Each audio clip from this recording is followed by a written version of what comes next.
A mulher, ela é caçadora? Não, ela é seletora. O homem é caçador. Por quê? É efeito da testosterona.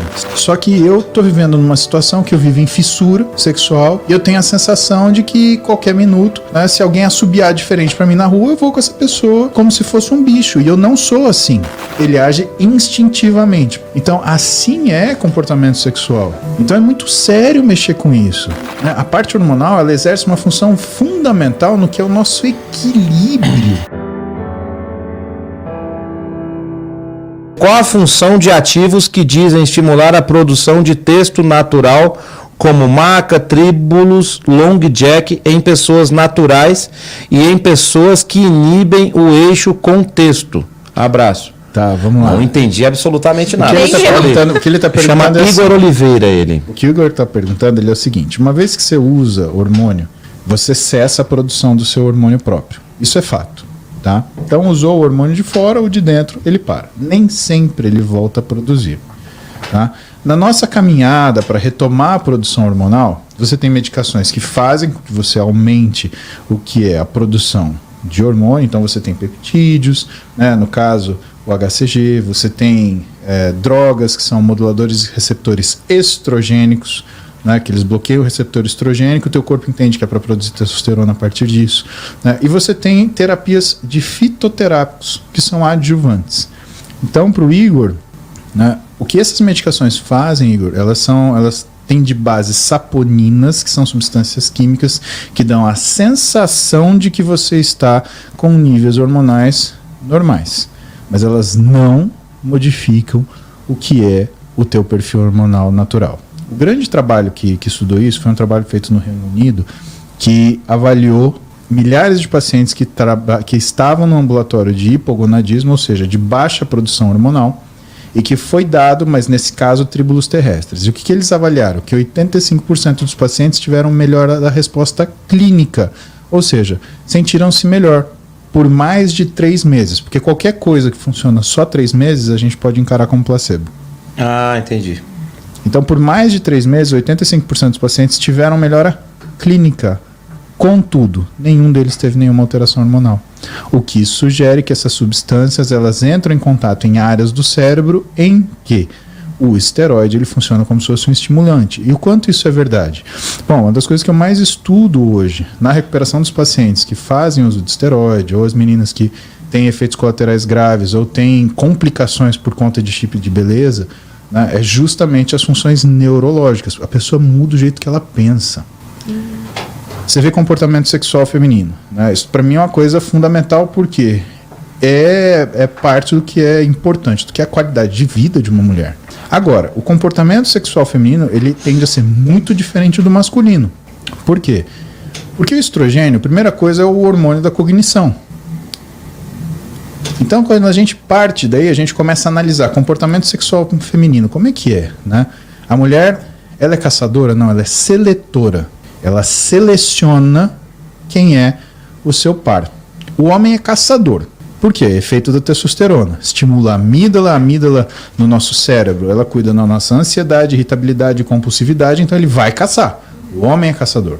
Quando você pega uma mulher e coloca ela a uma exposição aumentada de androgênio, você começa a mexer nisso daí. E é aí que os grandes problemas acontecem, principalmente nos casamentos. Por quê? Na minha experiência, eu já tratei centenas de mulheres que tiveram experiências ruins com esteroides, seja, né, oral, seja injetável, seja via implantes, né, os chips. E o que elas mais queixavam? O que elas queixavam, Bianca, era o seguinte: ela sentava na minha frente, pedia para minha assistente sair, porque é uma conversa que o paciente ele fragiliza demais. E elas falavam assim: Paulo, eu sou uma pessoa de valor, eu tenho os meus valores próprios. Eu me casei com meu marido porque eu acredito naquilo. E as religiosas, elas falavam: eu acredito no que é a instituição do casamento. Só que eu estou vivendo numa situação que eu vivo em fissura sexual e eu tenho a sensação de que qualquer minuto, né, se alguém assobiar diferente para mim na rua, eu vou com essa pessoa para algum lugar e resolver isso, como se fosse um bicho. E eu não sou assim. Isso está me trazendo tristeza. Então você vê mulheres que começaram a usar o método hormonal para ter um comportamento sexual melhorado, só que aquilo piorou de um jeito, que é a história do sal. Né? Na vida e na biologia, tudo é meio que nem sal. Sem sal é ruim, mas põe sal demais para você ver se você consegue consertar. Né? Então as cozinheiras antigas, né, faziam isso no arroz. Você sabia que tinha errado no sal quando começava a aparecer batata no meio do arroz. Por quê? Para tentar dar uma puxada no sal. Né? Então assim é comportamento sexual. Então é muito sério mexer com isso. Né? Quando você fala em homens, eu cuido de um sujeito que ele é terapeuta, e ele é terapeuta de empresários. Ele divide esses empresários em grupos, né? Ele é cara com, por exemplo, mais de 1.000 funcionários. E quando ele tem um sujeito que ele percebe que o comportamento está muito fora da curva daquilo que é o comportamento do grupo dele, ele manda para o consultório para a gente fazer uma investigação. Eventualmente, o que eu tenho? Eu tenho um paciente ou que está usando testosterona e está numa síndrome hiperandrogênica, ou que não tem a produção endógena de testosterona que deveria e está numa síndrome de deficiência parcial androgênica. Caraca. Por que o excesso é ruim? Lembra que eu falei que a testosterona ela mexe com a amígdala? Ela deixa você mais compulsivo, mais irritado e mais agressivo. Isso muita testosterona. Quando você entra no que é hiperandrogenismo, a gente está falando de acima de 940 nanogramas por decilitro de testosterona no sangue. E quando falta testosterona? Abaixo de 350 nanogramas por decilitro. Dá a mesma coisa também. Os sintomas que são fisiológicos, gordura abdominal, aumento da resistência periférica à insulina, diminuição da captação periférica de glicose, aumento da gordura visceral, piora de lípides, aumento do risco vascular, isso acontece igual se você tem muito ou pouco. O que acontece diferente? E aí é a chave do diagnóstico. É o sintoma psíquico, é o comportamento. O cara que está numa síndrome hiperandrogênica, ele se torna um cara impulsivo. Na frente da empresa, ele começa a fazer cagada porque ele compra coisa que não precisa, ele demite funcionário que não tinha que demitir, ele obriga gente de cargos técnicos a fazerem coisas que ele quer que sejam feitas, em vez de o cara que é daquele cargo técnico se exercer. Então ele começa a meter o pé pelas mãos porque ele começa a não planejar. Ele age instintivamente. Por quê? Porque uma vez que sua amígdala está funcionando, um negócio chamado núcleo ventromedial do córtex pré-frontal é o que difere a gente do macaco. Tá? O que o macaco ele não faz? Ele não faz planejamento. Se eu chegar para o Matheus e falar, Matheus, vamos tomar um sorvete de barata. Ele fala, Paulo, sorvete de barata não deve ser bom. É uma coisa estranha. Por quê? Porque o núcleo ventromedial dele já parou, já pensou, processou e falou, opa, isso não deve ser bom. E aí, a mente, que na verdade é uma projeção da função cerebral, ela fala para o Matheus, não faça isso. Né? O cara que, por exemplo, tem uma síndrome androgênica, uma insuficiência androgênica parcial, é o contrário. É o cara que não consegue tomar uma decisão, é o sujeito que a decisão é atropelada em cima dele, é o que não tem pulso para dirigir a empresa, é o que não consegue falar com o cliente, é o que tem medo de fechar um negócio, sabe? E as duas coisas são ruins. O que sugere que pra gente, né, a parte hormonal, ela exerce uma função fundamental no que é o nosso equilíbrio, né? E principalmente quando a gente estuda o que são esses equilíbrios entre função da amígdala, que é a nossa parte instintiva, com o nosso núcleo ventromedial do córtex pré-frontal, que é a nossa parte simuladora. Quando você tem muito androgênio, sobe a amígdala, cai a simulação, ou seja, você começa a fazer bobagem. Quando você tem muito núcleo ventromedial e pouca amígdala, cai a sua ação, e você começa a não fazer nada, e as coisas começam a te atropelar. Tem mais áreas suscetíveis, por exemplo, toda terapia hormonal para a mulher desregula um pouco o que são os ciclos de fome, ou que são os ajustes de fome, saciedade e capacidade anorexígena. São três coisas diferentes. Fome é a sua necessidade de alimentar-se.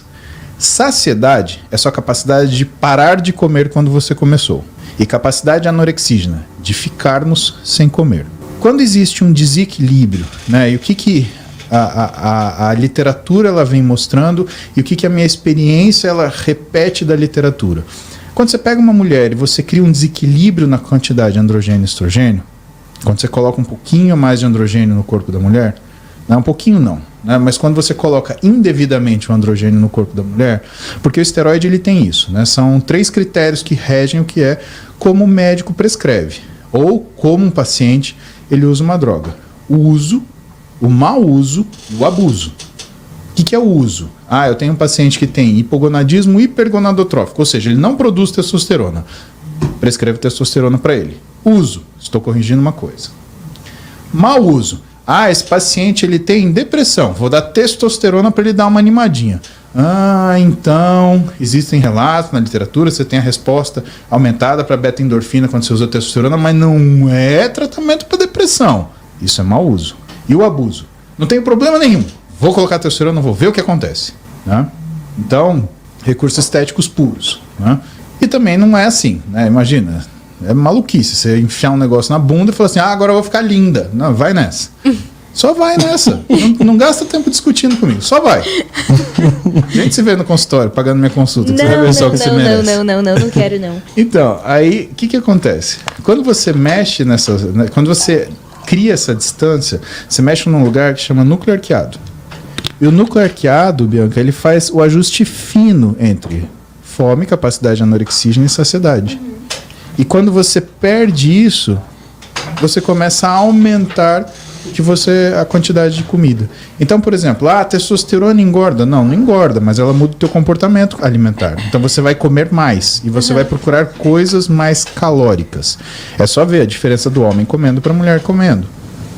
E pode acontecer da mulher não injetar essa testosterona, mas ter um aumento da testosterona naturalmente ou não? Existem situações que isso acontece. Tá? Então você tem hiperplasia adrenal congênita, você tem síndrome do ovário policístico, você tem algumas situações relacionadas à endometriose. Às vezes a endometriose ela pode cursar com aumento de hormônio androgênico. Por quê?